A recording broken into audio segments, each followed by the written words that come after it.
Guys, we'll set you up at Snowport next year. Have a good day. Talk to you later. Okay, that sounds good. Jason, you have got so much to talk about because we've got the icy conditions this morning, but that's not all. Yeah, that's not all. We actually have colder weather moving back in. We're just above the freezing mark as of right now here, friends. We have some sunshine outside on this Wednesday morning, but it's still cold nonetheless. You can see those final flakes and also recent precip beginning to wind down. Temperatures will be above the freezing mark again today, so we'll likely have a little bit of melting here before everything freezes back up overnight tonight. An Arctic plunge on deck for us tomorrow night through early Friday. A few flakes on Saturday, but again, getting even colder as we start up next week. Ooh. All right, Jason, thanks. And thanks for joining us on WBZ. We're still going on the stream at 7. Yeah, join us there right here. CBS Morning starts now.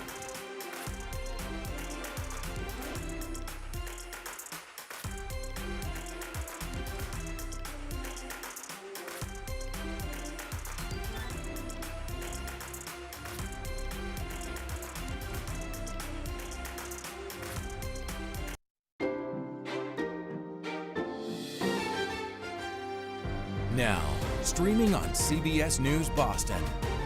This is WBZ News Mornings. On CBS News Boston, our winter storm system has moved out. The final flakes are beginning to make their exit, but we're left with a very slick start to the Wednesday morning. We have the latest coming up.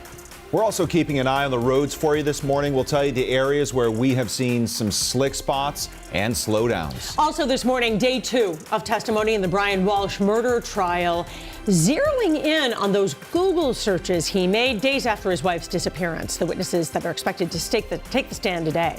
And a new threat to SNAP funding, what the Trump administration wants from several states.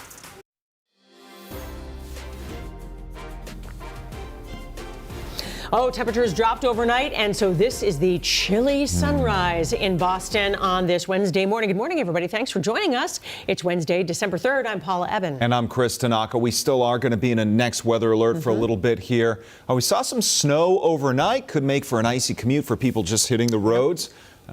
Jason Michael is here with your next weather forecast. Jason, what are people going to expect today? They're expecting some patchy ice again this morning. That is the unfortunate factor here, left behind where the rain showers were late last night. But we also have several inches of snow on the ground. A lot of the salt crews have been out all night long. Plows are also navigating some of the secondary roadways, and even the primary roadways are beginning to stack up again this morning. We have salt out. We also have those patchy areas of ice as well being reported. Now, the sky conditions have begun to clear, and also a lot of the conditions have begun to dry out as well, because we're actually going to be left with some brisk winds for the remainder of the day today. So let's talk about the day ahead here.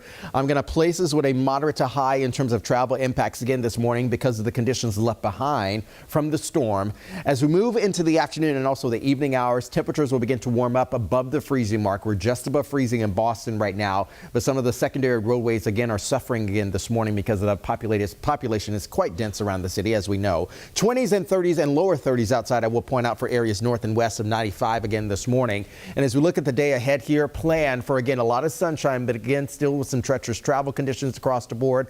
We will not have a wet day. We'll have a dry day indeed, but the wind chills unfortunately will suffer with more 20s and 30s ahead. We'll talk about that Arctic plunge and when it's set to arrive coming up. All right, Jason, let's take a look at Sky Eye right now over the scene of a previous car fire on Route 1 southbound. You see that burned out hull of a pickup truck there. It has forced the closure of the right lane. Emergency responders are still on scene, even though the fire has been put out. This is creating stop and go conditions coming down from the north.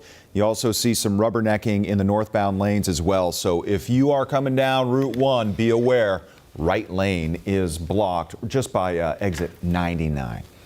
Well, the roads in New Hampshire, they were a mess yesterday. State police up there said they responded to more than 100 crashes, cars off the road during the storm. And today they're reminding everyone, while the crews are out there cleaning up the rest of the roads, give them space, slow down. They've got a lot of work to do. Definitely one of those mornings to take it slow because of these icy conditions and the trucks. WBZ's Anna Myler's out live with our next weather road tracker, helping you navigate the commute.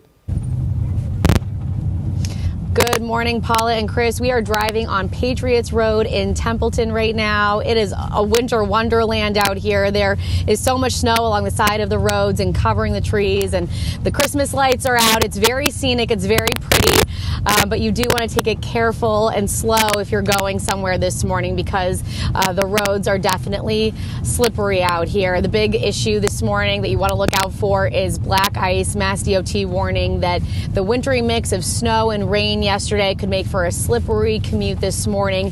We were driving on Route 2 West in Westminster earlier, and we got detoured off the highway at exit 90A because police had a portion of the highway shut down. They were dealing with really icy conditions and some crashes in that area. Brianna was talking about it all morning long. So once we got detoured off the highway there, we wound up in Templeton, and you definitely want to take it slow if you're out this way where there's more snow to deal with this morning. But even closer to the city, there could still be some black ice on the roads, and you want to just take it slow, leave plenty of space between yourself and other cars, especially the trucks that are dropping salt. And then those bridges and overpasses, those are going to be even slicker spots than the main roads. So just a good reminder for everyone as we deal with the aftermath of this first wintry event of the season. And it's nice if you go slow, then you can take more time to enjoy the beautiful scenery out here. We'll send back to you guys for now. All right, Anna Myler, thank you. Fitchburg has some cleaning up to do this morning after they picked up about 7 inches of snow. The roads were slippery, school was canceled. So it was a similar story in Leominster, which got less snow, but still it was enough to force people out to clear those pathways before the temperatures dropped. It's New England weather. Nice one day, and then it's crappy the next. We're trying to get it up before the ice starts coming down, starts icing everything over. What's your favorite thing to do in the snow?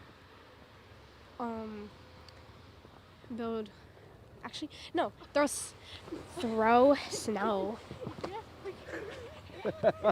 Your siblings by surprise. Fitchburg says that they'll lift their snow emergency and parking ban at 8 o'clock this morning. So stay with the WBZ weather team throughout this next weather alert. From the slick morning conditions to the bitter cold that's moving in later this week, you can always get the latest forecasts on air and online at WBZ.com. 7:06 right now. Police are searching for the person who shot and killed a man in East Boston. This happened just before 6 last night on Harvard Street. Police blocked off a large part of the neighborhood during their investigation, but so far, no arrests have been made. Jurors are set to hear from several more witnesses today in the Brian Walsh trial. He's the Cohasset man accused of killing his wife. Yeah, during yesterday's testimony, they were given insight into his alleged Google search history. WBZ's Penny Commit from Dedham with what they heard. How long does DNA last, which is a Google search? How long before a body starts to smell? Google search. Tuesday's testimony centered around dozens of internet searches like these that State Trooper Nicholas Garino says he pulled off Brian Walsh's laptop from the day his wife Anna went missing. Hacksaw, the best tool for dismembering a body. Can I use bleach to clean my wood floors from blood stains? Can you be charged with murder without a body? And a series of searches made days before Anna's death. Best date to divorce for a man? Google search. But the defense says none of them show any signs Walsh was planning to kill his wife. You saw nothing in the data dating back to 12/25 that indicated any searches that were relevant to how to dispose of the body. That's correct. So the prosecution is definitely trying to paint Brian Walsh as somebody who had a motive both financially and emotionally, that his marriage was done. Legal analyst Jennifer Roman says some of the language in these searches contradicts the defense's theory that Walsh found Anna dead and acted out of panic. 6 ways to dispose of a body. Dash murder, murder, murder. When search results appear, they can lead the viewer, the user, to then follow that link and go someplace else. Jurors were also shown photos of Anna's boots and her COVID vaccination card removed from a dumpster, along with a cut on Walsh's thumb the day he was arrested. You have no idea how those cuts occurred, do you? Correct. You don't have any idea when they occurred, do you? Correct. Coming up today, we plan to hear testimony from Uber, Lyft, and JetBlue representatives, along with someone from U.S. Customs. In Dedham, I'm Penny Commit, WBZ News. And you can watch the Brian Walsh trial live streaming right here on CBS News Boston. You can find that on the CBS News app. You can also watch at WBZ.com and on Pluto TV. New this morning, a Republican has clinched the U.S. House seat that was up for grabs in a closely watched special election in Tennessee. Now, Trump-backed candidate Matt Van Epps beat the Democrat, Afton Bain, to keep the seat Republican-controlled. The relatively slim margin of victory did give Democrats some hope for next year's midterms. Once Van Epps is sworn in, the House GOP majority grows to 220 versus the Democrats' 213. Here in Massachusetts, Congresswoman Ayanna Pressley will run for re-election. The announcement ends speculation that she would try to seek the Senate seat that's now being held by fellow Democrat Ed Markey. Pressley is in her 4th term representing the state's 7th congressional district. She says she will outline her vision for the Democratic Party in the coming weeks. Well, just ahead this morning on CBS News Boston, a Boston restaurant recently highlighted by the Michelin Guide, now accused of breaking the law. The thousands of dollars in tips in question that workers say managers took from them. And taking a look at your drive times heading into the city, you can see it is slow going. We've had some accidents today, and of course, we're battling the weather coming in from the west almost a full hour. Just make sure you take it easy. Safety first today.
Hopefully people's anxiety is a little down today after the storm passed through yesterday. A lot of cleanup, Jason. What are people expecting weather-wise today? Oh, some sunshine. And look at that, Chris. Let me move this direction. Boom. There you go. There it wow. is. That'll help kind of soften the blow of that anxiety on this Wednesday morning, everybody. The conditions have begun to improve across the board. We're expecting a drier day on deck for us here, still dealing with some gusty winds on areas south and east of town. They're around 20 to 30 miles per hour gusty gusts happening down there. But again, we're expecting improving conditions in terms of the winds later today. It is another cold start to the morning, so patchy areas of ice are outside again this morning. Winds will be dying down later today and then also ramping up as we see another Arctic plunge of weather moving on in. Air temperatures now, are just above the freezing mark, just 1 degree above the freezing mark in the city, which is why we have another threat for some ice again this morning. Some of those early morning flakes have begun to wind down, but the roadways are still kind of dangerous outside again this morning. They're slick in areas south and east because of the rain that lingered around the midnight hour late last night. We're going to keep your travel impact for your Wednesday, at least in the moderate to heavy category, all because of this mess. At the peak hours of the storm yesterday afternoon, we had tens of weather reports across the board. I'm still going through some of the numbers as well. So we already have over a half foot of snow there in Westminster, along with Sterling areas there. Temple, New Hampshire got over 7 inches of snow, and even Milford came just around 7 inches yesterday as well. So we're expecting a dry radar scan later today. Temperatures will climb above the freezing mark to about the mid-30s later today as well. So we will likely have a bit of melting, but another cold front will be moving in, an Arctic cold front, in fact. That'll take temperatures back down into the lower 30s and even 20s by sunset hour tomorrow afternoon. And you'll actually see a more snow showers, begin to move into the area around noon tomorrow. That'll continue through the afternoon, and that is the front causing all of that. The true drag of cold air will settle up as we get towards noon for us by midday on Friday, but we're actually beginning the Friday morning hour there with sub-zero wind chills here in the city. Temperatures will balance out a little bit as we head into the weekend with another frontal boundary trying to come in here and kind of soften the blow of the colder air. But another front will be arriving by the start of next week. So we actually have colder air temperatures, Chris, on Monday and Tuesday in the afternoon. About that. All right, Jason, thanks. Yesterday was Giving Tuesday, and it was a little sweeter for a nonprofit organization in Easton. House of Possibilities serves kids and adults with disabilities. Yesterday, they reached a goal. Dozens of people chipped in to raise thousands of dollars, and this is the celebration. It's so fun. Several members got a chance to pie the staff. You see some people pieing themselves. We love to see it. Hey, the Trump administration is making new threats about SNAP benefits, and Massachusetts is one of the states that could be impacted. WBZ's Samantha Cheney joins us live in studio with the details on that. Sam?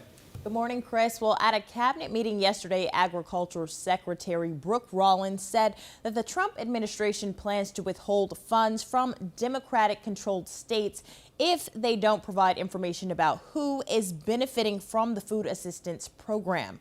The administration wants details like names and immigration status.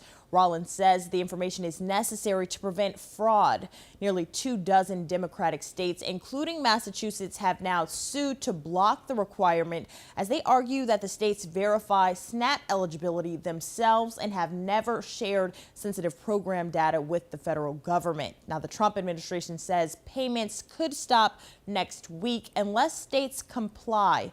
In a statement, Governor Healy called on President Trump to order the release of SNAP benefits. She writes, "This is truly appalling and cruel. The Trump administration is once again playing politics with the ability of working parents with children, seniors, and people with disabilities to get food."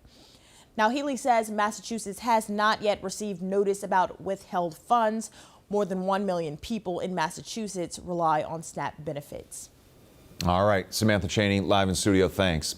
Hey, a Back Bay restaurant recently spotlighted by the Michelin Guide is now under fire.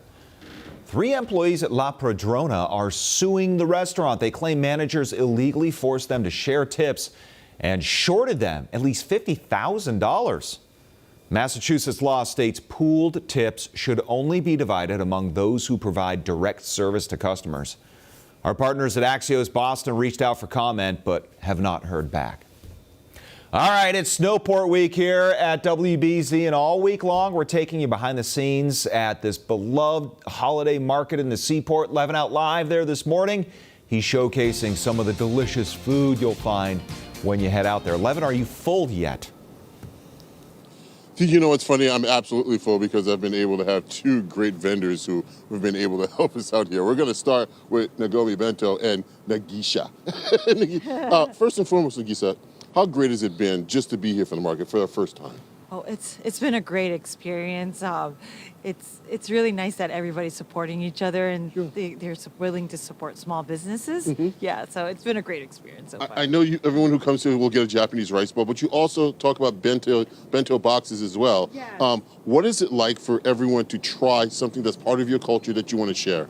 Oh, yeah, it's been my dream. You know, I really want to say like Japanese food is not only sushi. There's something that, you know, your mom packs for you, and it's filled with love and care. So that's something that I really want to show as a culture. So it's been a great experience so far, yeah. If you also come, you could also get to go to That Fat Duck and get poutine. We're here with Adrian. And Adrian, how great has this been for you? Because you've been able to bring poutine to an area that loves poutine.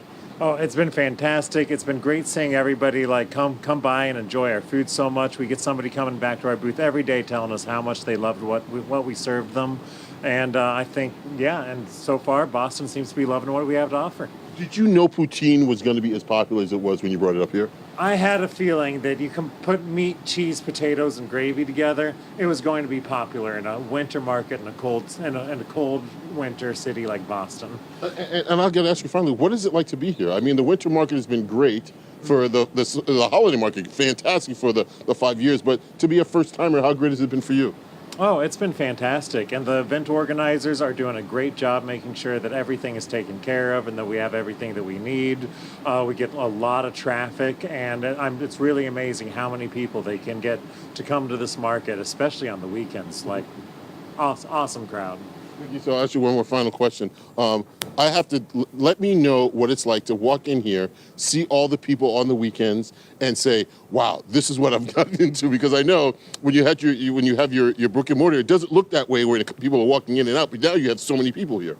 Yeah, it's amazing, and it's really nice that we have a great team to run the show, and it's really nice to have customers coming back and see the same faces. So it's been amazing and fun. Have you tried the poutine? I did. How was the poutine? Oh, it was amazing. We did a little trade, and it's always fun to trade, food with other vendors and try different foods. And, yeah.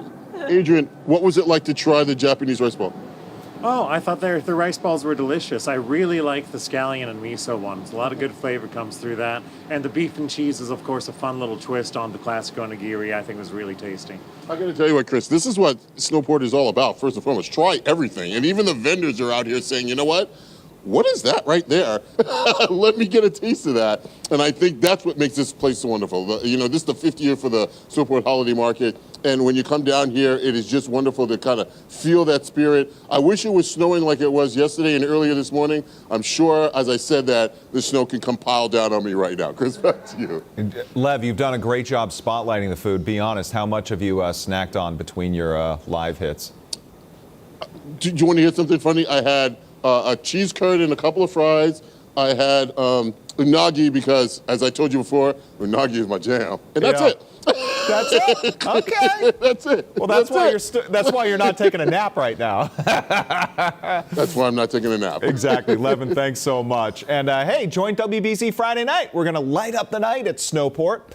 We'll light Boston's biggest tree. There's going to be holiday performances from Grace Nost, Lord Childs, Bermuda Search Party, and more.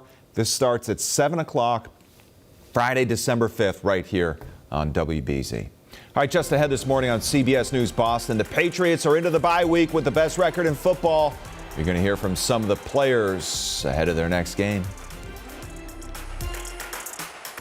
WBZ's Snowport Week coverage is sponsored by Honda. Contact your local Honda dealer for a great deal today.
WBZ is your home for the Patriots. And you know what? Despite their dominance, the NFL is not going to change the time of their next game.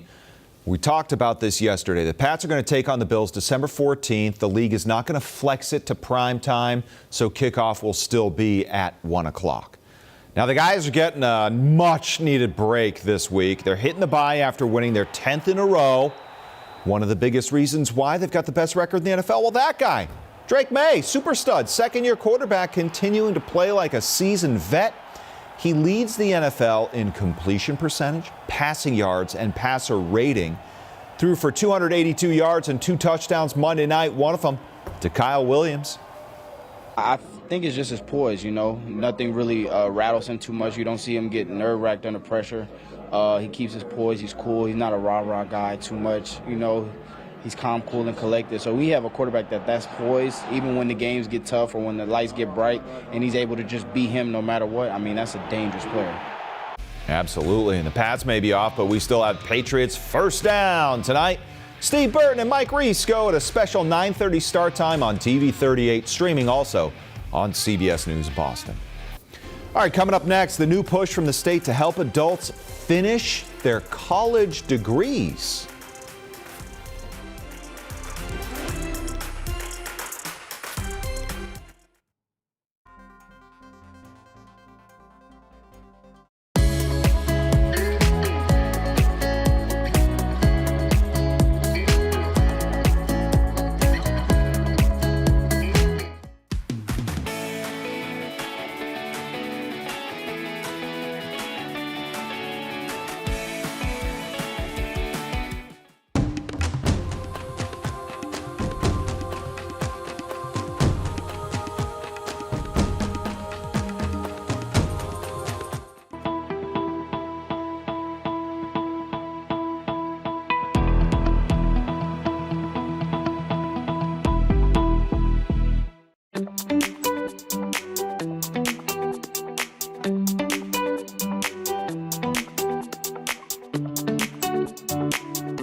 You're watching WBZ News. Welcome back. Hey, there's a new state program that's aiming to encourage people who dropped out of college to finish their degrees.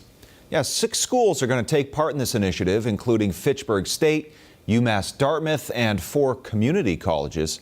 They'll work with Re-Up Education to provide coaching and help students with re-enrollment. The governor's office says this effort will boost the state's workforce and competitiveness. The Boston Legacy Football Club trying to get more school kids interested in women's soccer.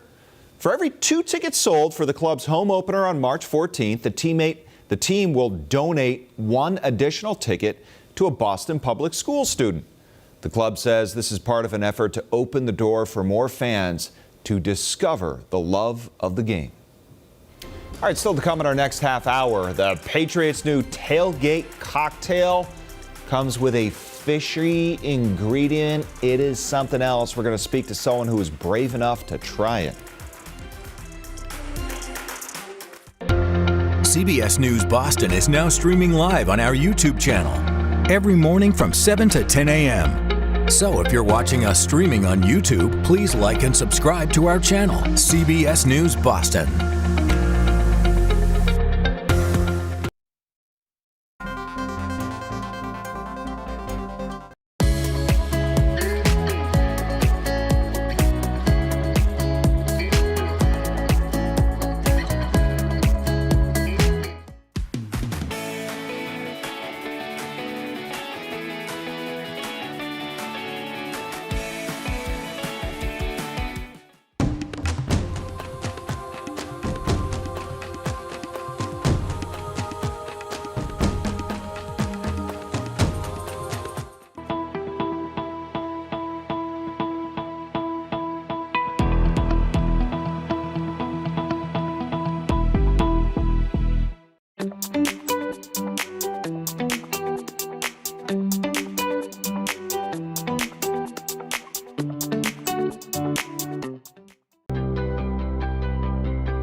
Now, streaming on CBS News Boston, WBZ News Mornings continues with your top stories.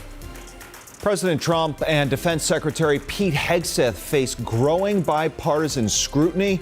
We'll tell you how they are responding. A new way to save for your child's future. We'll tell you about tax-exempt accounts and perks being offered by the federal government. Plus, 2 trading card stores targeted on the Cape. We'll tell you about the search for the burglars who stole thousands of dollars in merchandise.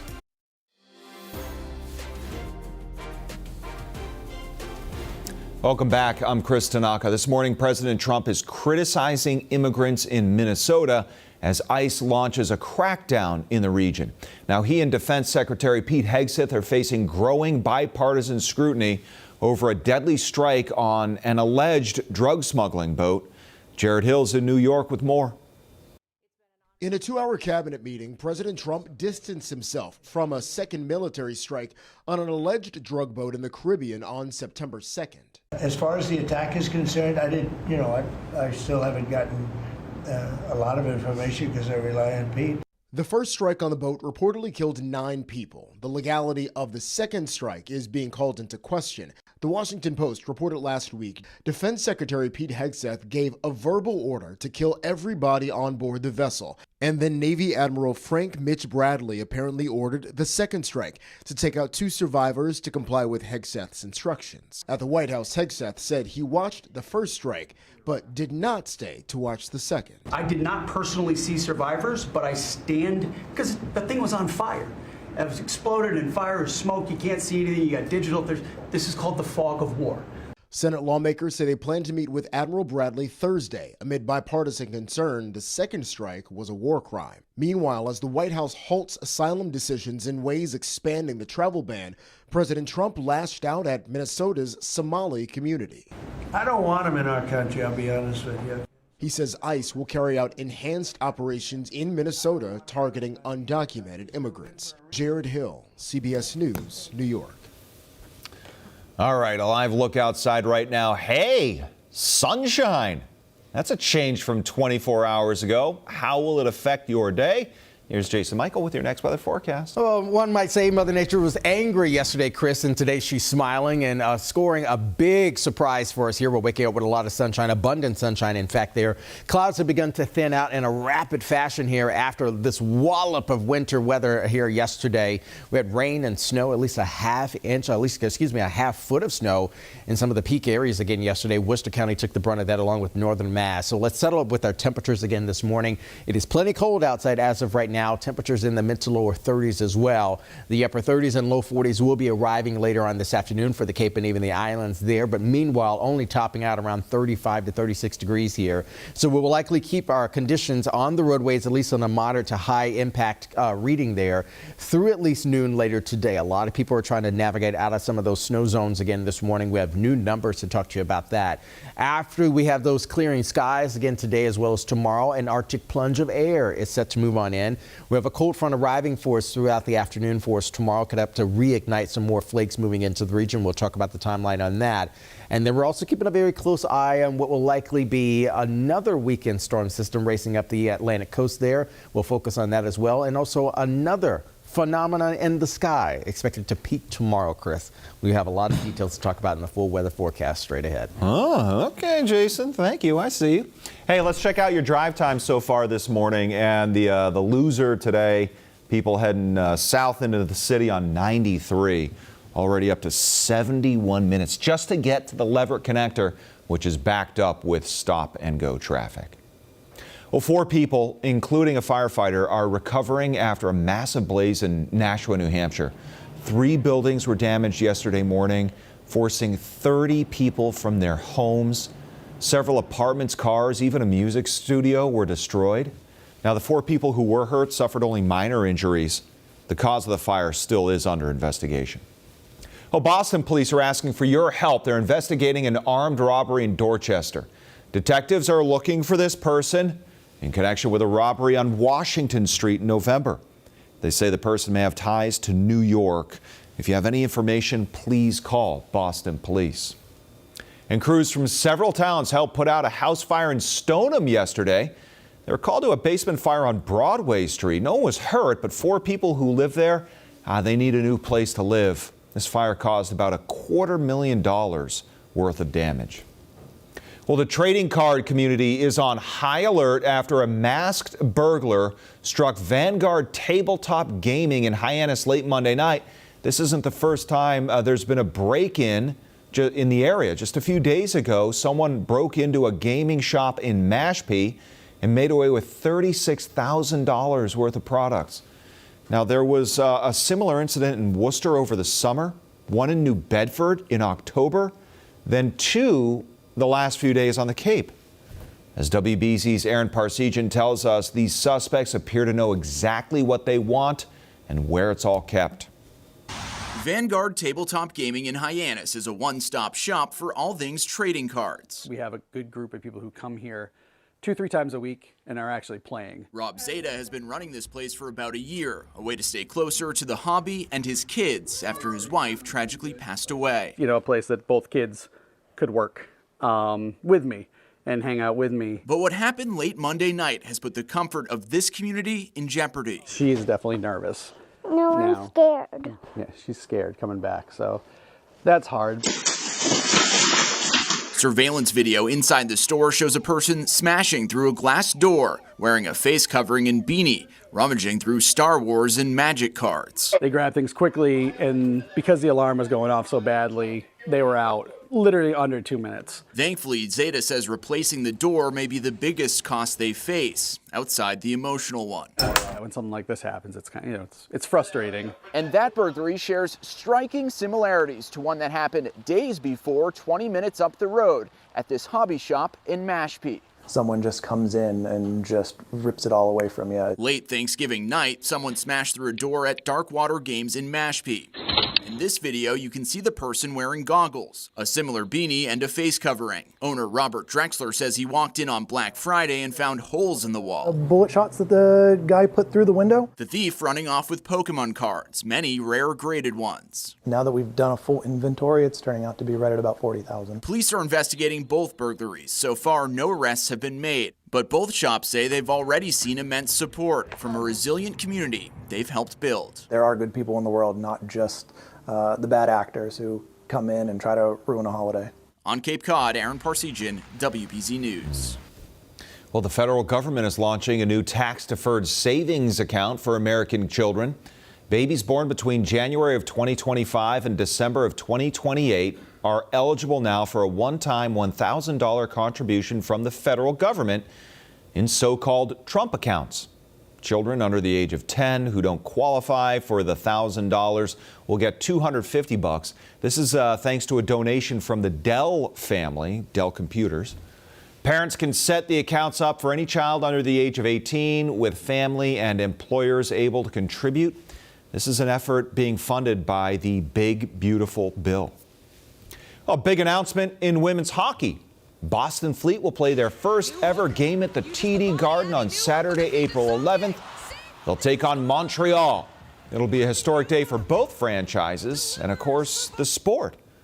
Now, the Fleet will try to extend their perfect start to 3-0 tonight when they take on the Vancouver Golden Eyes. That'll be at BU's Agganis Arena, 7 o'clock start. And you know what? It's going to be televised. We've got it for you on TV 38. All right, when we come back, a Vanity license plate that brings one Gloucester woman so much joy, but it's also causing major headaches. We'll tell you about the problems with the plate that has her on the hook for other people's tolls. And we want to introduce you to this week's Wednesday's Child. Mackenzie is 16 years old, loves to explore nature, read, play video games. He also loves to stay active and is a member of his school's swim team. For more information on Mackenzie and the adoption process, just head to our website, WBZ.com.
That's a good one by Drake. Majid Jordan, the falsetto in the background.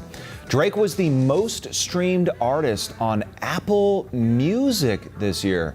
Jason, do you have a Drake song, a favorite one? I would probably say Best I Ever Had, 2009. Okay. It was a song of, I think it might have been the song of the year. Yeah, it was the year I graduated college, so a very there you go. year. You got all the college memories with that. Oh yeah. I know we've had better than average temperatures here in the past. We're not dealing with some really nice conditions outside here, Chris. As we go outside here, it's just about 15 minutes now before 8, everybody here. We are allowing for another day of Arctic cold air to move on in here. We're struggling to get our temperatures above the freezing mark, and we're just about 33 degrees in the city of Boston right now. Wind chills will be in the upper 20s and lower 30s for the remainder of the day, and also remain dry for the most part as well. Look at that mess of a system winding down into the region. This happened past midnight. The few lingering flakes that we had are now gone, and the few rain showers that we had for the Cape and the Islands are also wind down as well. We had a lot of local storm reports yesterday as we moved into the afternoon, right around the drive at 5, where the peak of the storm was crawling through southern New England. This morning, though, air temperatures are struggling again to exit the upper 20s there. Certainly once you get north and west of 495, 31 degrees for our friends over in Bedford. Pair of 3s right now for Boston, the South Shore, Plymouth at about 33 degrees and 39 out on the Cape. We actually will allow for some improving conditions later today, but I think a lot of the salt crews are still trying to get out. A lot of people crawling out of the neighborhoods as well. Even as temperatures climb slowly into the mid-30s later today, they're going to settle back down well below freezing overnight tonight. So everything that sort of melts later today will allow themselves to refreeze overnight tonight. So we're going to keep that icy threat around the region over the next couple days. In fact, there new numbers now. I was crawling through the numbers just about a half hour or so ago. We got new numbers into the region there. Sterling at above 8.5 inches there. That is the latest report at around midnight late last night. Westminster over 8 inches. Sterling just around 8 as well. Templeton just over 7, along with Milford, New Hampshire, and also Worcester, just about a half foot of snow. So all the numbers sort of verified across the region. A lot of people got less, but also a lot of people got right within that range that we were forecasting. We're going to remain dry for the rest of the day and also allow temperatures to warm up into the mid-30s, so enjoy that as well. The jet stream will be on the move again. A little bit of a polar vortex will be slipping down into the lower 48, and it's actually going to be impactful to us by the end of the work week here. We have that frontal boundary moving through the region for us tomorrow after the clearer skies overnight tonight. Some more clouds will likely be sort of emerging by tomorrow morning. Frontal boundary is set to pass by mid-afternoon for us tomorrow. You'll see some extra flakes kind of swing through the region. We're largely going to be back dry here by Thursday night, waking up on Friday morning. Overall, the lows tonight will still be right around 30 degrees, and we'll have a beautiful full cold supermoon happening later on tonight as well. It's going to be peaking for tomorrow, but again, notice that overnight tonight. And if you're going to be an early riser tomorrow, it's also going to be brightening up the nighttime sky as well. Once we go to bedtime Thursday evening, it'll likely feel like the lower single digits in and around the Boston area, sub-zero in Worcester County. It gets even further down to possibly feeling like at least -5 for Worcester County areas north, even up into the Merrimack Valley, and likely to feel sub-zero in Boston as well. That's around 6 a.m. on Friday morning. Overall, Friday is going to be an extremely cold day, so bundle up there. We have marked improvement in terms of afternoon temperature Saturday and Sunday, Chris, but still likely to be well below average to the upper 20s and low 30s for afternoon highs as we set foot into early next week. All right, Jason, thanks for that. Hey, it's cold outside, but if you bundle up, you can always go for a nice walk. The North End is always a great place. Most people know about the Great Molasses Disaster of 1919, but the details are what are really crazy. Walking Boston on Commercial Street in the North End. In January of 1919, a 2.3 million gallon tank of molasses exploded in this area. 21 people were killed. It was a mess. This is basically where that tank was.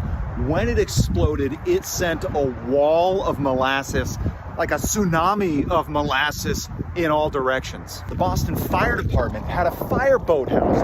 It was wiped out. One firefighter was killed. There used to be elevated train tracks on Commercial Street. They suffered extensive damage. And there used to be a house right around there belonging to a woman by the name of Bridget Doherty. The house was leveled, and sadly, she was killed. Firefighters actually found out that using salt water helped break it down. They hosed down the area for weeks and just flushed all the molasses into the harbor. It took a while to get it cleaned up, but the smell, people say, lingered long after. Can't believe how many people said their grandparents were part of that. For more of my Walking Boston series, just follow my Instagram, TikTok pages, Chris Tanaka, WBZ. Hey, the Patriots have a new official champagne cocktail. This thing is going viral, and it's because of the ingredients. It's called a chowdamosa. It's made up half of champagne, but a fourth clam juice, an eighth heavy cream, and 1/8 lemon juice. They say drink at your own risk. We did not take that chance, especially since the cocktail comes with instructions to sip it immediately to avoid the curdling. That's the interplay of the cream and the citric acid. We caught up with our partners at Mass Live. Nick O'Malley, their reporter, gave the Chowdamosa a shot. It has a weird mix of that sharp lemon juice cutting through and the dry taste of the champagne and a little bit of the creaminess from the cream. It doesn't really taste like clam. Maybe I didn't put enough clam juice in it, but honestly, listen, if that's where I went wrong with making this thing, I'm okay with it. That's so gross. Chowdamosa was created by Andre Champagne. It's partnered with the NFL to give each team its unique bubbly-based drink. Fans voted on their favorite. The winner's going to be announced tomorrow. You're seeing there when the polls closed, it looked like Cincinnati's chili three-way Mosa. Takeoff on the Skyline chili was winning. Just awful. Hey, a classic Simpsons joke has become no laughing matter for one Gloucester woman. She celebrated her love of the show with a Vanity license plate, but it's brought her some expensive trouble. WBZ's News Radio's Matt Shearer explains. This is a Bort license plate, but for Katie Eunice of Gloucester, Stop using my plate. Come on. I have to pay for that. it's a major problem. So if you don't know, this is a Simpsons reference. There's an old episode where Bart is at Itchy and Scratchy Land and he's trying to find a souvenir license plate with his name on it. Oh, come on, Bort? And then there's a child there whose name is Bort, and then there's an adult there whose name is Bort. I repeat, we are sold out of Bort license plates. So if you're a huge fan of that episode, you can actually go online and buy a Bort license plate right now. It's obviously not legal. It just says Itchy Scratchy Land on the top, but it looks enough like a Massachusetts plate that now anytime someone goes through Easy Pass with one, Katie gets the bill. And I'm continuing to get notices, and I don't know when they'll stop. Eat my shorts. Yeah, honestly, I like The Simpsons, but I don't care for back sass. That's Katie's husband, Joey. Where are we right now? 25, do we say the address? Probably not. Their whole house looks like a 90s movie about a child who inherits a fortune. Yeah, definitely garbage culture chic. Sick. Exactly. And a huge chunk of that goes towards Simpsons memorabilia. You have a Simpsons Weird Al tattoo. Yes, it's the only Simpsons tattoo that I have so far. Crusty seal of approval. Though it's not the original one. The heads will know. Joey's van, because it's very old, has a DVD player still in it, and the only thing that we watch is just like 3 or 4 episodes of The Simpsons at a time. And speaking of cars, we need more Bort license plates. So basically, in every state, someone has a Bort license plate. but only really Massachusetts plates look like this. Same red lettering, same font, white background. So I got this letter, and right here, it says Bort. Bort? So I logged in, and then I found that there was more. So Katie now is being asked to pay the Easy Pass toll for multiple cars and multiple locations, all with the same fake Bort plate. I get this one, that looks like me, but this one, you guys are a little bit bad. There should the be AI is a little bit bad at its job. Not that we don't like the AI. Don't let it hear. Of course, she's trying to dispute the charges, but still hasn't heard anything back from the city of New York yet. Go to Mom's anyway. If it doesn't get fixed. Regardless, she still has to pay the fee to have a novelty plate in Massachusetts. I think it is $80 a year. But they both have good jobs. I do like insurance. It is fun. It's so much fun. Dude, it's so much fun. And if the things you're spending money on are making you happy, then you're not wasting your money. Sometimes you're just wasting other people's money. It's really funny, and I appreciate it, but it's causing me a little bit of a headache. Come along, Bort. Are you talking to me? No, my son is also named Bort. In Gloucester, I'm Matt Shearer. For more, ask Alexa to play WBZ News Radio on iHeartRadio. And you have News Radio as well, the complete series. I know, yeah. Oh my gosh. Bort. All right, coming up after the break, pre-sale starts today for Zach Bryan's return to Gillette Stadium. What to know if you're hoping to snag some tickets. WBZ's Next Weather Alert is brought to you by Safety Insurance.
You're watching WBZ News. The Powerball jackpot continues to grow. Tonight's drawing is now worth $775 million, the 8th largest in the history of the game. No one's won the big prize since September. Numbers will be drawn at 11 o'clock. We'll have them for you. And pre-sale begins today for Zach Bryan's return to Foxborough. The singer's going to play 2 shows at Gillette Stadium next year on October 2nd and 3rd. Do you have to register for today's pre-sale? It starts at noon. Tickets go on sale to the general public on Friday. Well, I'm Chris Tanaka. You're watching CBS News Boston. We'll be back after the break. But first, here's what's ahead at 8 o'clock. Our next weather alert continues. Several communities across New England continue to clean up after our first snowstorm of the season. We'll tell you where we've seen some slick spots as you head out for your morning commute. And the jury in the Brian Walsh murder trial is set to hear from more witnesses today. Testimony about Google searches following his wife's disappearance was the topic yesterday. We'll tell you why and who's expected to take the stand today. It's all coming up at 8 o'clock. Stay with us. We'll be right back with more news in your next weather forecast.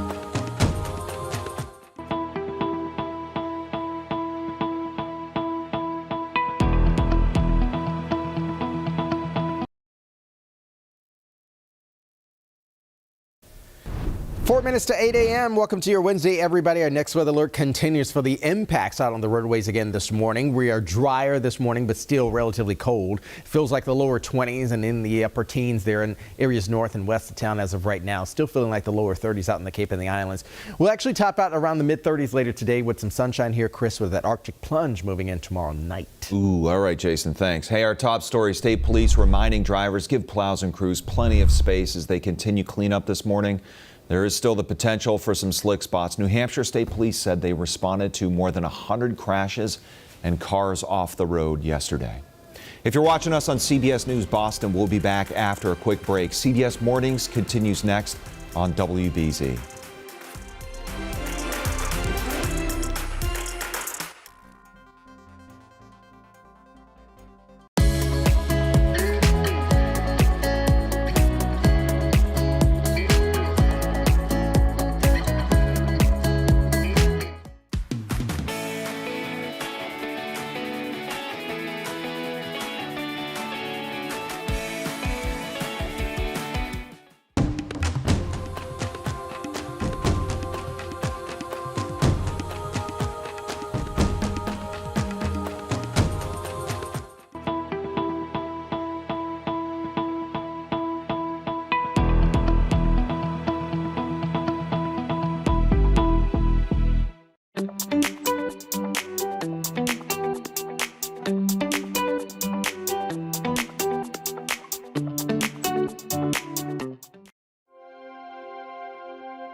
Right now on CBS News at 8, we have that mess of a situation out, but also still dealing with some slick spots outside. We'll talk about the impacts and the rest of your Wednesday coming up. And the cleanup is still going on in several local cities and towns. We'll tell you what to watch for this morning. And more witnesses will take the stand today in the Brian Walsh trial. We're getting new details about his alleged Google search history that police say is tied to the murder of his wife.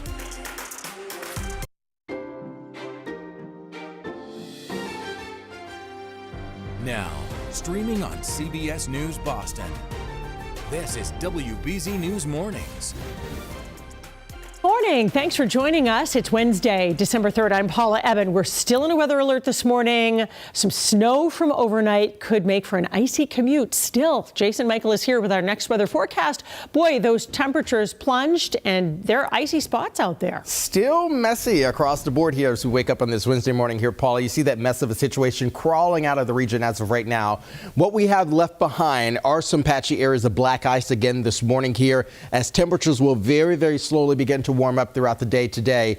Around the peak hours of the storm yesterday, we had hundreds of reports all across the Northeast yesterday because of the driving snow as well as the driven rain and also the very unsettled conditions with some ice right in between those two features of yesterday's storm. Now we have some brisk conditions outside right now. Winds are still gusty across the board, that 20 to 30 mile per hour gust. That is mainly for the South Shore, Cape and the islands, but we're left with some very cold wind chills again this morning. Feels like the lower 20s in Boston right now. Teens north and west of town, just to the west of 495 northbound. So the rest of the day today, we're going to keep our travel impacts at least in the moderate to high category, at least past noon. We start to see some marked improvement across the board, but a lot of sort trucks and plows are still out again this morning with those temperatures still fairly cold. We are likely to have less winds to deal with later today, and snowfall totals are still crawling in as well. Over 8 inches of snow in Sterling, Westminster as well. Sterling around 8 inches.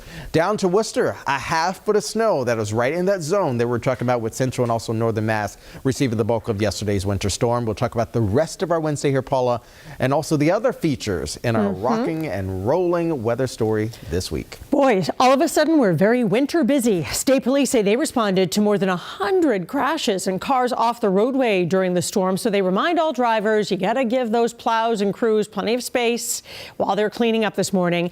Definitely take it slow with the potential for icy conditions as well. WBZ's Anna Myler is out live in our next weather road tracker to help you navigate the commute. Of course, the bulk of this is Central Mass that we're talking about, Anna. Yeah, and Paula, we're in Templeton, Massachusetts right now. We were driving in Westminster on Route 2 West earlier this morning, and we were actually detoured off the highway. Police closed a portion of the highway because the conditions were so icy and they were dealing with crashes in that area. So we got detoured off Route 2 West. We wound up in Templeton. It is a beautiful winter wonderland out here. It is gorgeous, but then of course, drivers have been dealing with some slippery conditions for the morning commute this morning.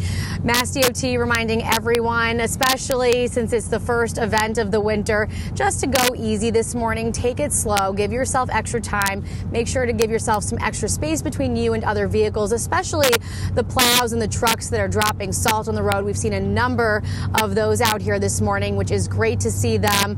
Also, just to be extra cautious on those overpasses and on and off ramps and any of the side streets that are probably slushier and have more snow and ice on them than the main roads. Even closer to Boston, where we got far less snow than out here in Templeton, you can still be dealing with black ice on the roadways, which is hard to see. So you just want to be really careful and give yourself a little extra time. Go slower than normal this morning. Paula. All right, Anna Myler, thanks so much. Fitchburg has some more cleaning up to do this morning after they picked up about 7 inches of snow. The roads were slippery, school was canceled. It was a similar story in Leominster, which got less snow, but still enough to force people out to clear pathways before those temperatures dropped overnight. It's New England weather. Nice one day, and then it's crappy the next. We're trying to get it up before the ice starts coming down, starts icing everything over. What's your favorite thing to do in the snow?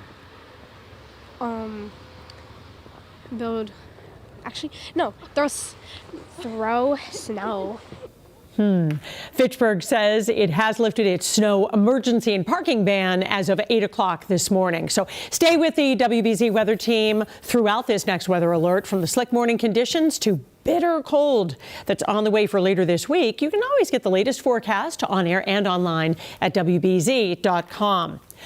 Police are searching for the person who shot and killed a man in East Boston. This happened just before 6 o'clock last night on Harv Street. Police blocked off a large part of the neighborhood during the investigation, but so far, no arrests.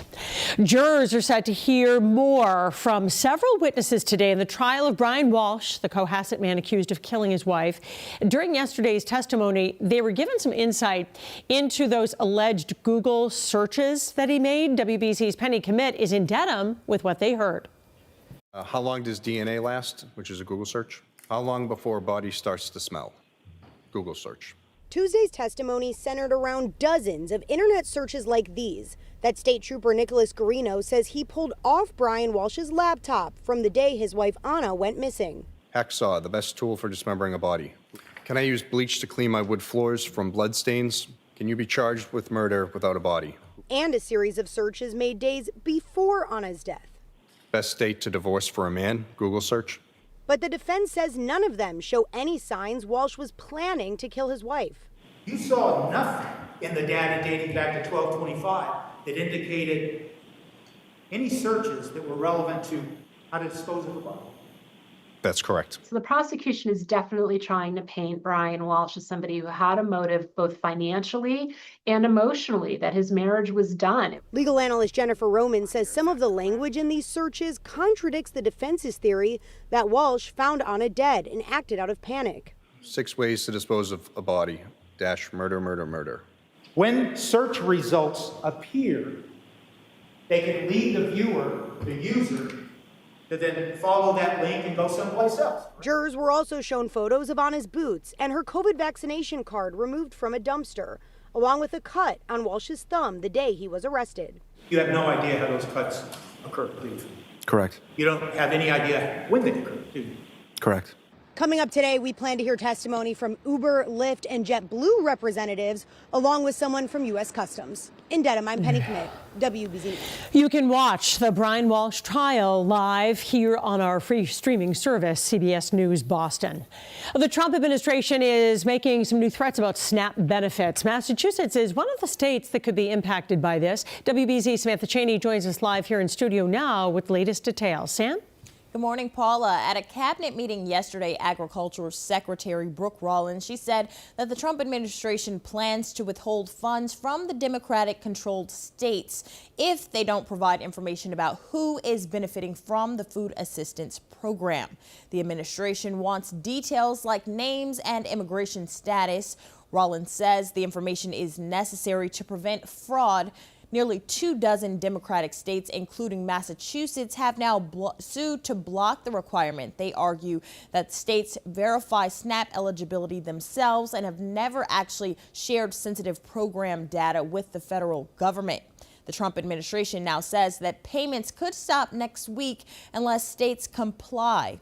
In a statement, Governor Healy called on President Trump to order the release of SNAP benefits. She writes, "This is truly appalling and cruel. The Trump administration is once again playing politics with the ability of working parents with children, seniors, and people with disabilities to get food." Now, Healy says Massachusetts has not actually received notice about withheld funds. More than 1 million people in Massachusetts rely on SNAP benefits. Samantha Cheney live in studio. Thank you. New this morning, a Republican has clinched the U.S. House seat that was up for grabs in a closely watched special election in Tennessee. The Trump-backed candidate Matt Van Epps beat the Democrat Afton Bain to keep the seat Republican-controlled. The relatively slim margin of victory, though, did give Democrats hope for next year's midterms. Once Van Epps is sworn in, the House GOP majority grows to 220 versus the Democrats' 213. Massachusetts Massachusetts Congresswoman Ayanna Pressley is running for re-election, so this announcement ends the speculation that she might try to seek the Senate seat now held by fellow Democrat Ed Markey. Pressley is in her 4th term representing the state's 7th congressional district. She says she will outline her vision for the Democratic Party in the next few weeks. WBZ is your home for the Patriots, and despite their dominance and the big flex of winning 10 in a row, the NFL is not flexing the time of their next game. The Pats will take on the Bills December 14th, and the league decided not to change the time. It will still be played at 1 o'clock. The team is getting a much-needed break, though, this week. They're hitting the bye week after winning that 10th straight game. One of the biggest reasons the Pats have the best record in the NFL, of course, is Drake May. The second-year QB continues to play like a seasoned veteran. He leads the league in completion percentage, passing yards, and passer rating. He threw for 282 yards and 2 touchdowns Monday night. One was to Kyle Williams. I think it's just his poise, you know. Nothing really rattles him too much. You don't see him get nerve-wracked under pressure. He keeps his poise. He's cool. He's not a rah-rah guy too much, you know. He's calm, cool, and collected. So we have a quarterback that's poised, even when the games get tough or when the lights get bright, and he's able to just be him no matter what. I mean, that's a dangerous player. He has the power of calm, and that is dangerous in the NFL. The Pats may be off, but we still have Patriots First Down tonight. Join Steve Burton and Mike Reese with a special 9:30 p.m. start time on TV 38 or streaming on CBS News Boston. Just ahead this morning, how Massachusetts is showing support for childhood vaccinations as the CDC gets ready to review them.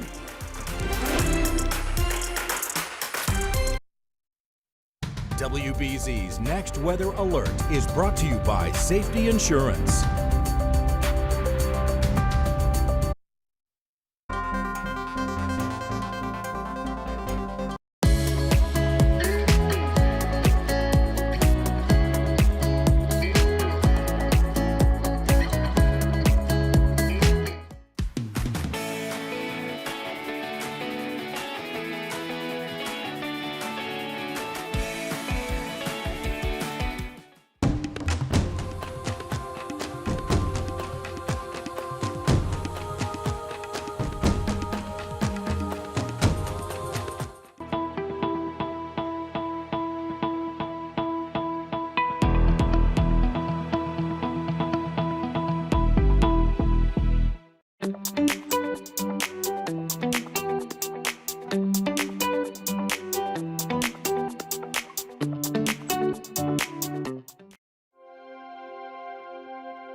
Welcome back, everybody. Okay, let's talk about the winter storm that we received yesterday across the board there. We certainly had several inches of snow.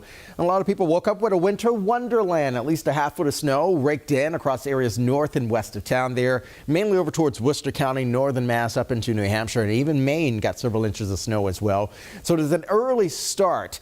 Before we get to the astronomical start of winter later on this month, meteorological winter certainly coming in with a wallop of cold air along with the wintry weather as well. This is a loop back over the past 18 hours or so. We saw a lot of that energy move through the region. Peak times of the storms around 5 p.m. caused a lot of snares across the board. Their trees were down on the South Shore as well.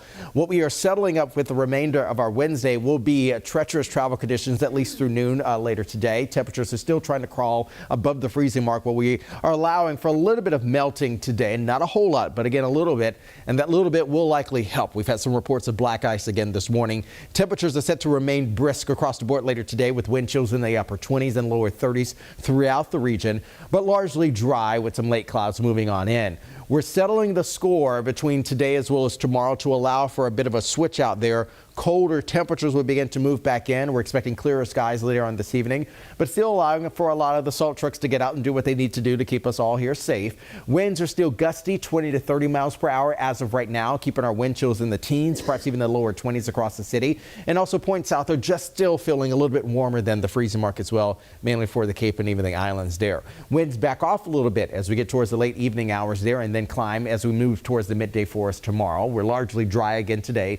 Beautiful blue skies outside, a lot of sunshine, but also cold temperatures. Again, largely remaining in the mid to upper 30s, being well below average. We should be around 46 to 47 degrees for this time of year. A notch of cold air is set to move down into the lower 48, even further south there, tapping into sort of that polar vortex. You may have a memory about that several years or so ago. We're actually allowing for an Arctic front to move through, and just the same, we are expecting a few more flakes to move into the region for us tomorrow. So temperatures are likely going to be in the mid to upper 30s again. Passing flakes are set to arrive as we move past the noon hour again tomorrow. Lingering flakes for the Cape and the islands past sunset tomorrow, with more sub-zero wind chills on deck for early Friday morning. Lows tonight will be right around the freezing mark there. We have a beautiful supermoon there. That is December's cold moon that is set to peak, as you see there, around 6:14 tomorrow afternoon. Now, feels like temperatures as we go to bed tomorrow evening around 10 to 11 p.m. will feel like the lower single digits. So bundle up here. It gets even colder, and likely feeling even colder by Friday morning. Will be in the lower, the lower single digits, and also sub-zero wind chills across the board as well. Back in the 30s, a few flakes likely on Saturday, more sunshine, still in the 30s for Sunday. Another front arrives and keeps us in the upper 20s and low 30s for afternoon highs next week.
You're watching WBZ News.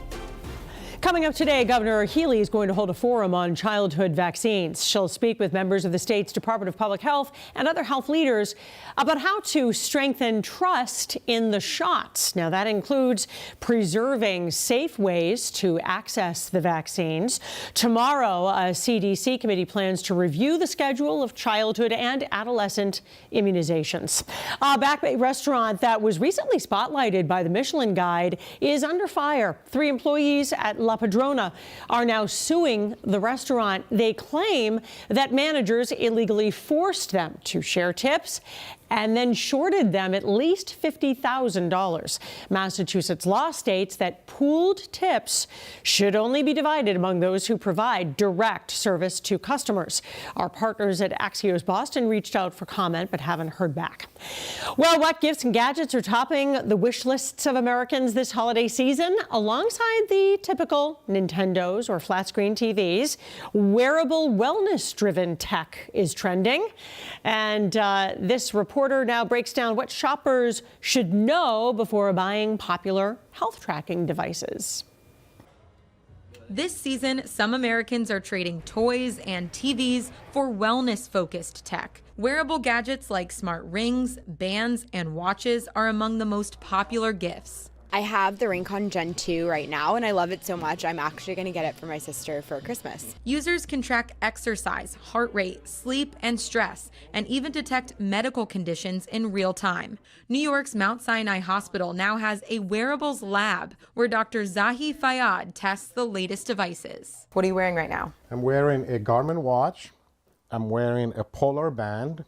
I'm wearing a Whoop band. And then finally, I have an Oura ring. The lab focuses on validating the health benefits of commercial devices. And Dr. Fayyad says the data can be transformative. 24-hour, 7 days a week, 365 days during the year. You're getting health information similar to what you will be able to get or you get usually in the clinic. I think that's fantastic. Recent retail tracking data from Circana shows spending on fitness trackers in 2025 grew 88% from 1 year ago. Stores like Best Buy are stocked full of these items, and they're flying off shelves, from smart wristbands to rings, even smart glasses. And I'm told this technology had a surge after the COVID pandemic. Harvard sleep scientist Rebecca Robbins says 1 in 4 Americans now track their sleep, too.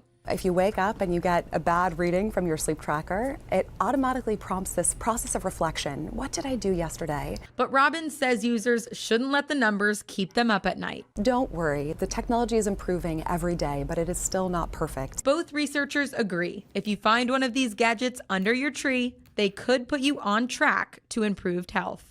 Evan Moon, CBS News, New York. The Powerball jackpot continues to grow, so tonight's drawing is now worth $775 million, the 8th largest jackpot in the history of the game. No one has won the big prize since September, and numbers will be drawn at 11 p.m. You can watch that right here on CBS News Boston. The Patriots have a new official champagne cocktail that's going viral, and it's one of the ingredients that's the reason why. Look at this. This is the Chowdamosa. It is made up of half champagne, 1/4 clam juice, 1/8 of heavy cream, and 1/8 of lemon juice. Drink at your own risk. And we didn't want to take that chance, especially since the cocktail comes with instructions to sip immediately to avoid curdling. So we caught up with our partners at Mass Live. Reporter Nick O'Malley gave it a shot. It has a weird mix of that sharp lemon juice cutting through and the dry taste of the champagne and a little bit of the creaminess from the cream. It doesn't really taste like clam. Maybe I didn't put enough clam juice in it, but honestly, listen, if that's where I went wrong with making this thing, I'm okay with it. A clam chowder cocktail. It was created by Andre Champagne, which partnered with the NFL to give each team its own unique bubbly-based drink. Fans voted on their favorite, by the way. The winner will be announced tomorrow when the polls closed. It looked like Cincinnati's Chili Three-Way Mosa is winning. They're just trying to troll Pats fans. A raccoon figured out this is what you look like when you have a little too much to drink. You end up sleeping next to a toilet. A Virginia liquor store employee opened up Saturday morning and found this poor raccoon passed out in the bathroom. Apparently, the animal fell through a ceiling tile and then went on a drunken rampage, I guess sipping what happened to the broken bottles. Animal control says the raccoon drank whiskey and scotch. An animal control officer scooped him up, let him sleep it off at a local shelter. By the way, the raccoon was not hurt, she says, just hungover, and has since been released back into the wild, hopefully to work on better life choices. Coming up next, we'll tell you about who was just named Massachusetts Teacher of the Year.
You're watching WBZ News. Well, a teacher in Lowell has some major bragging rights this morning. Dr. Tara Goodhue is this year's Massachusetts Teacher of the Year. She teaches science at Lowell High School and was selected from 200 candidates across the Commonwealth. Dr. Goodhue says her students' contribution to the process really helped her get this recognition.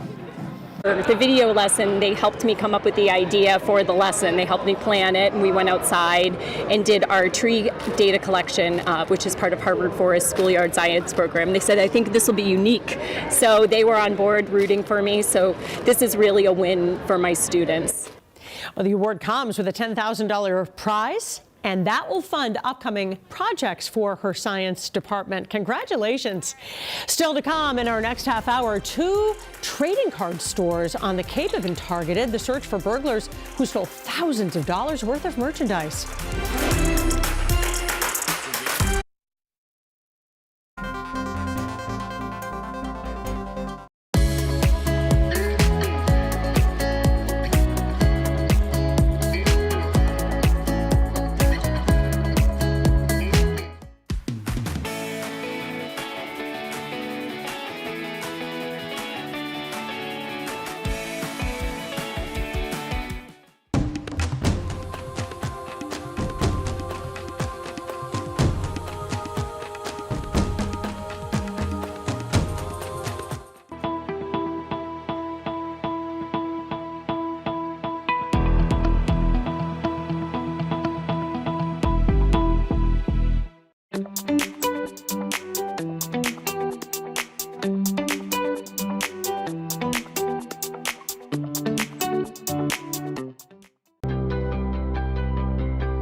Now, streaming on CBS News Boston, WBZ News Mornings continues with your top stories.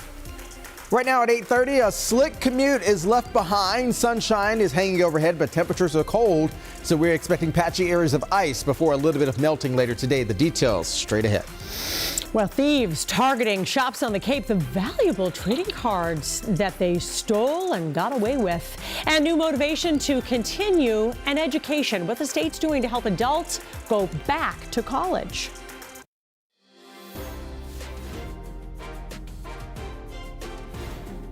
I'm Paula Eben. We're still in a next weather alert. We have icy roads across the region, and we want to get a check of our next weather forecast with Jason. Michael, temperatures took a dive overnight, Jason, so icy patches can sneak up on you out there, and there are a lot of trucks that slow you down. Absolutely. Here we've turned over the page here on this Wednesday morning, down from a lot of the wet weather that we had yesterday. Temperatures have settled down as well this morning.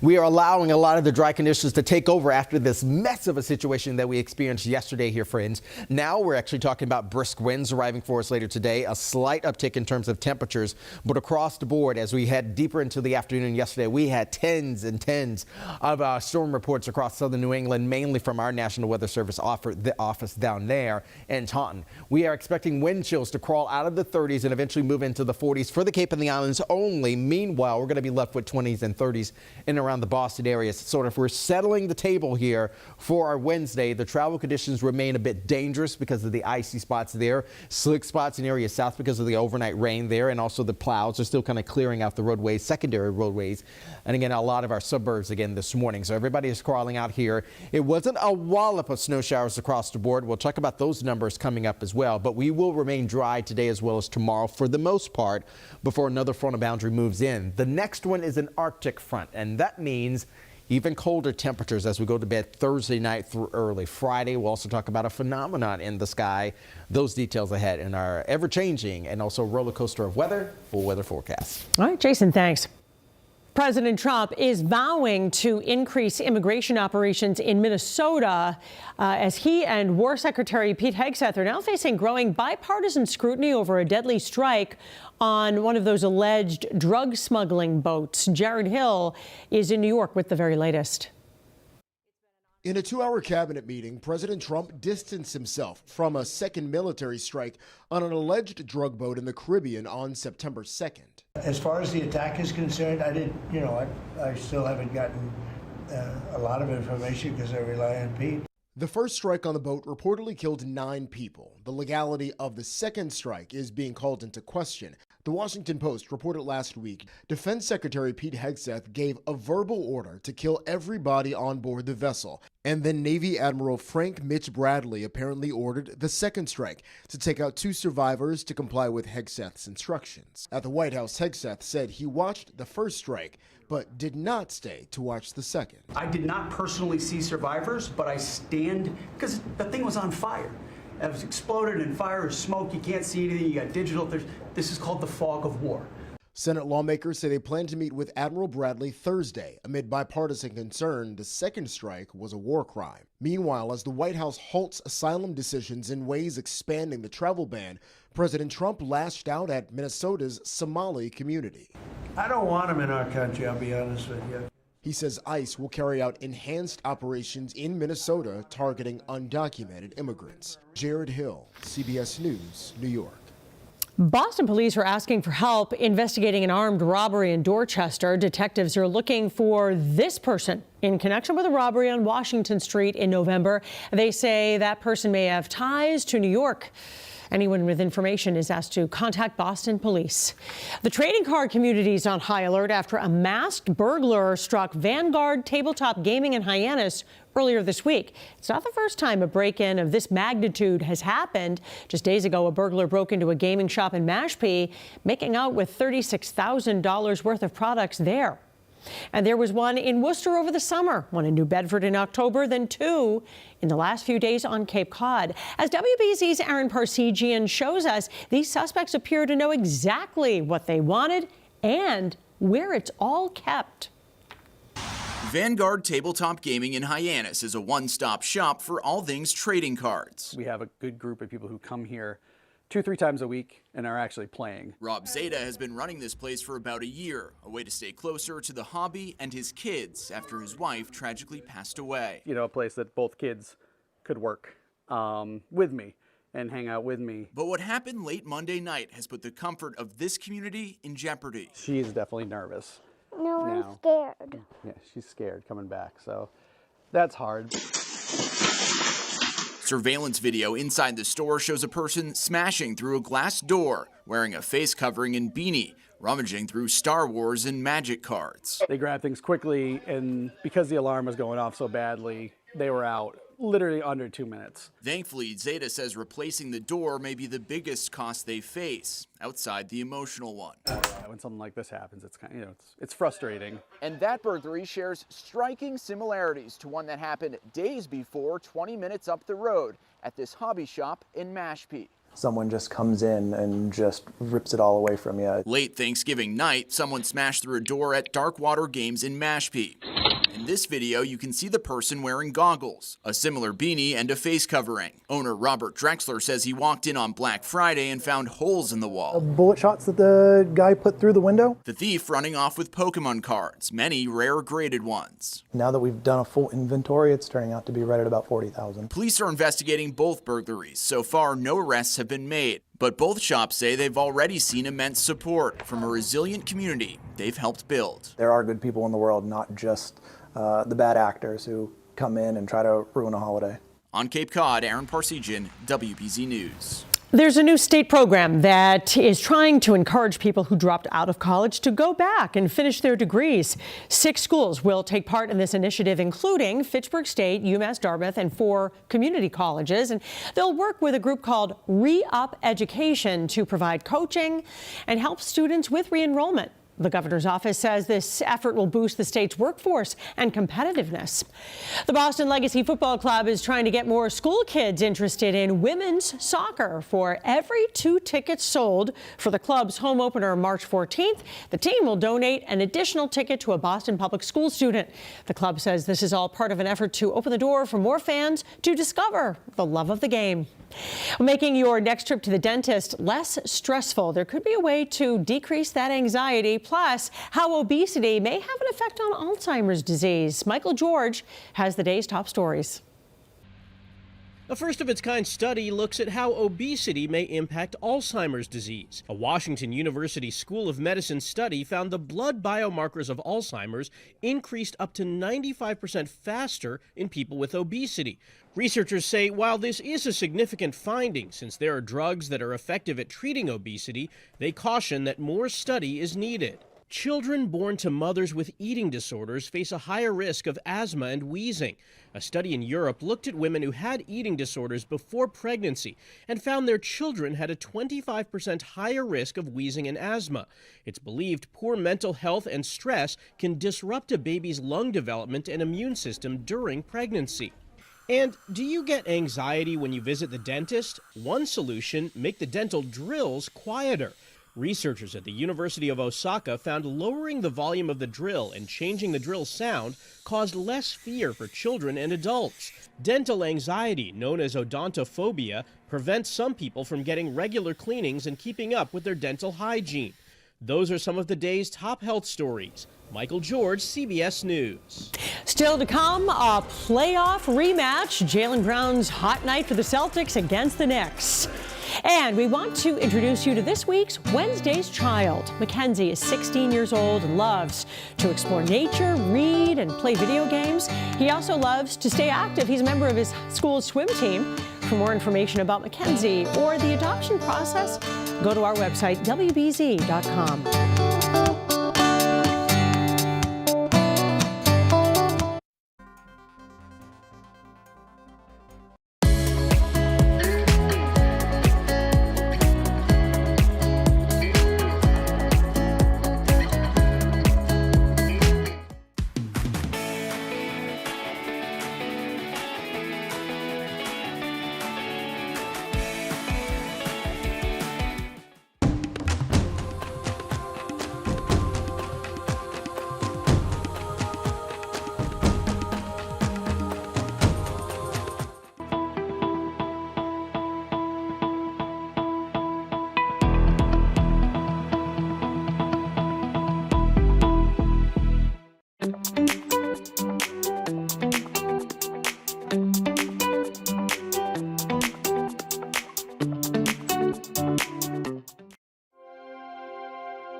Aye, aye, aye. Welcome back, everybody. It was a very rocky past 24 hours, was it not? We woke up yesterday morning with the first few flakes begun to move into the region around 9 a.m. And at the peak of the storm yesterday afternoon, we had a lot of storm reports across the board there. The numbers are in and still beginning to trickle in as well as everybody's waking up and kind of assessing the neighborhood again this morning.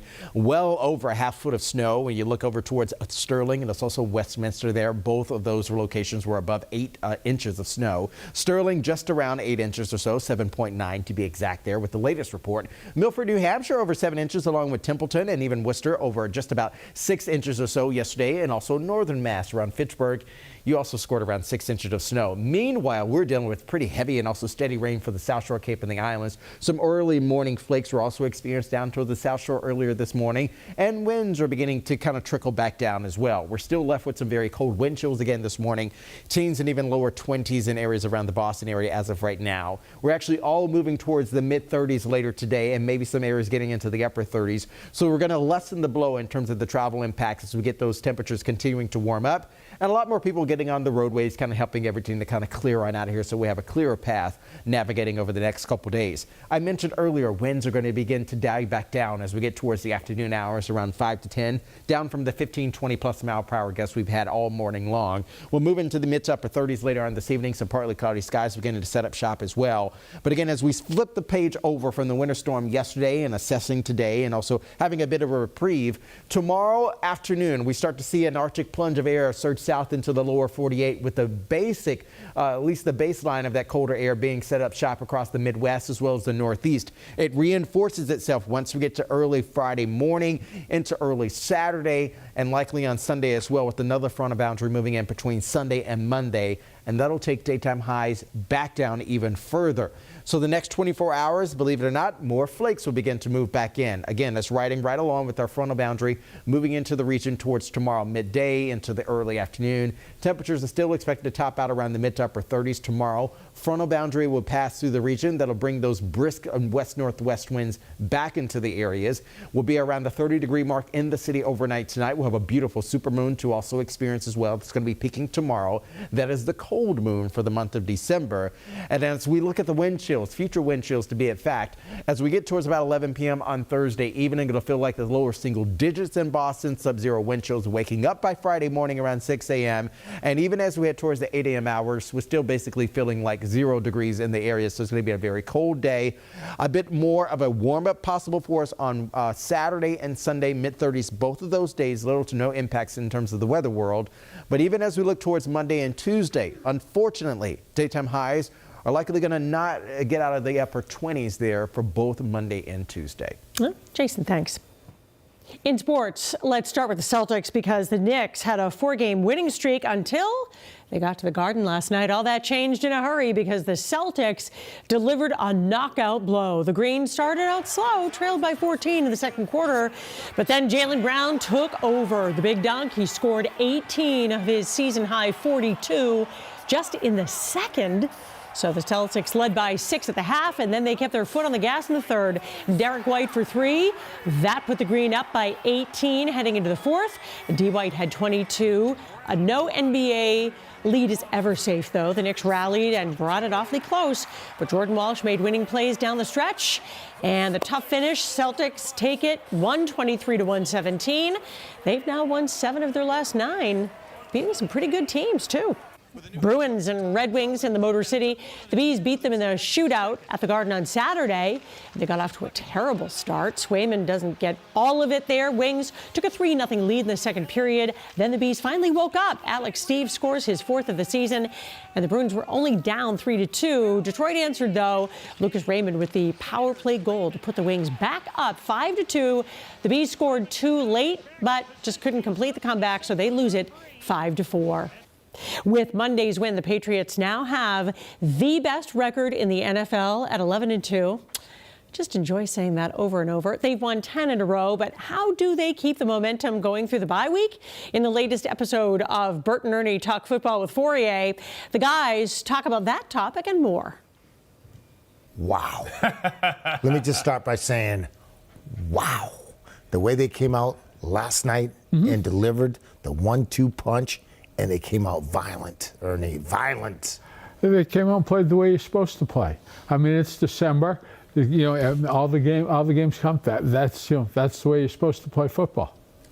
Usually, teams have a tendency to just look past this game because they're so ready to go on vacation. They're so ready to disconnect from the franchise. But cars are running? Cars are running, bags are packed in the parking lot, by the way. And I think this is absolutely a true sign of them taking the message that Vrabel gives to them earlier in the week, and now you see it in real time. They were physical. They started fast. There was no indecision. They were measured. They were hurt. They're missing a couple guys. They didn't use anything as an excuse. And when the game started, man, they took it to the Giants, who had a really good game last week. I was a little nervous about the Giants, Ernie, just based on how well they played and how they had nothing to lose. But they showed they had nothing to lose. I tried to tell him. Yeah. He I was about wrong. this game, but listen, he brings up an excellent point. They started faster this week. That's took it. I'm sure they had that looked like team had. I'm sure they had a good week of practice and just kept it. The tempo. They understand. Hey, we got something good going. There's nothing. You want to get a football team playing well in December. Just have them all understanding. Hey, we are playing for something. So there's you got some motivation to go out and play as well as you can every week. Let's talk about this bye week, because here's the deal. When the schedule came out before the season started, right? You looked at the bye week and we're like, this bye week in December. It's ways away. That's way down the line. Now it turns out that this is a good thing. Well, I'll just remind you of something in 2001, where we ended up beating the Rams in Super Bowl 36. But we had our bye week at the last week of the regular season. Oh, you did? Sure, because Gillette Stadium was under construction. That was going to be they did it that way so they could get a jump on demolishing Foxborough Stadium, so they could get. So they put the bye week at the end. At the end, of course, it backfired. Well, the way it worked out, we had 9/11, so that we then played the second week's games after our bye week, and then we had the first round bye. So basically, we played one game in a month. Wow! Which was huge. Which I promise you was absolutely a huge way to go into the playoffs. We had 2 byes, in 3 weeks. So let me ask you this: when that happens and you're rolling, how do you be careful about losing momentum? You know what? You get, because you work out. You've got your team buys in. They know it's important. That you just sell it hard. Hey, we've got a chance here. But the biggest thing is having your whole team understand, hey, we can actually do something. Big announcement in women's hockey. The Boston Fleet are going to play their first ever game at the Garden Saturday, April 11th, when they take on Montreal. It'll be an historic day for the franchise and the sport. The Fleet will try to extend their perfect start to 3-0 tonight when they take on the Vancouver Golden Eyes at BU's Agganis Arena. 7 o'clock start, and you can watch it. We've got it for you on TV 38. Coming up in the next hour, it's day 3 of testimony in the murder trial of Brian Walsh, the Cohasset man accused of killing his wife. We'll be carrying the trial live right here on CBS News Boston.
Good morning. It's 8:53. I'm Paula Eben. Meteorologist Jason Michael is here with our next weather forecast. Temperatures dropped overnight, Jason, so we've got icy patches mostly in central Mass, right? Absolutely, mostly in central Mass, and it's also Metro West there, suburbs region again. As we're waking up on this Wednesday morning, everybody recovering from yesterday's winter storm, believe it or not, it's going to be another gorgeous day, despite temperatures being on the cold side of things as well.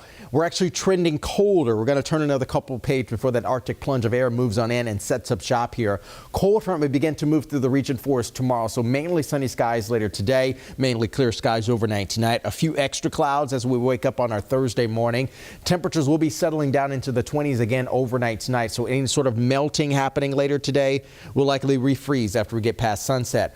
Arctic front moves through the region afternoon tomorrow throughout the afternoon and evening hours, bringing in brisk cold. Sub-zero wind chills likely for us as we near bedtime for tomorrow night and wake up certainly by Friday morning. Daytime highs will likely feel like the teens all throughout the day for us on Friday as well. A few flakes likely with a low-level threatening storm for us on Saturday, back into the mid-30s. But even colder air, especially for daytime highs, will set up shop as we head into next week. All right, Jason, thank you. Let's take a look at our drive times, and yeah, we're all over the map here because not only do you have icy patches, but there are trucks out there sanding, and so you've got to take it slow. So we're over a half an hour split to the Mass Pike, and look at that, hour and a half, 495 to the Leverett Connector, over an hour on the Pike into Boston. So just take it slow this morning. Listen to a podcast and you'll get there safe. Jurors in the Brian Walsh trial are set to hear from several more witnesses coming up today. Here are your other top stories. Representatives from Uber, Lyft, and JetBlue are expected to testify, along with someone from U.S. Customs. Yesterday's testimony focused on the alleged Google searches that Brian Walsh made, and he's accused of killing and dismembering his wife Anna nearly 3 years ago. You can watch the Brian Walsh trial live on our free streaming service, CBS News Boston. You can also find it on the CBS News app, WBZ.com, or Pluto TV. Today, Governor Healy is going to hold a forum on childhood vaccines. She will speak with members of the state's Department of Public Health, along with other health leaders, about how to strengthen trust in the shots. That includes preserving safe ways to access the vaccines. Tomorrow, a CDC committee plans to review the schedule of childhood and adolescent immunizations. Police are searching for burglars who stole tens of thousands of dollars worth of trading cards from 2 different shops on the Cape. The first incident happened on Thanksgiving night at Darkwater Games in Mashpee. Surveillance video shows the suspect in a mask and beanie making off with a duffel bag with rare Pokemon cards inside. And then Monday night, someone else broke into Vanguard Tabletop Gaming in Hyannis. The owner says they were in and out in under 10 minutes. It's unclear if the crimes are related. Well, despite winning 10 in a row, which was a flex, their next game will not be flexed. The NFL has decided not to change the time of the next Patriots game. The Pats will take on the Bills December 14th, and the league is not flexing or changing the game time. It will still be played at 1 o'clock on WBZ. The team is getting a much-needed break this week. They're hitting the bye week after winning that 10th straight game on Monday night. This has been a WBZ News Update. If you're watching us on CBS News Boston, we're back in just a few minutes. Have a great day.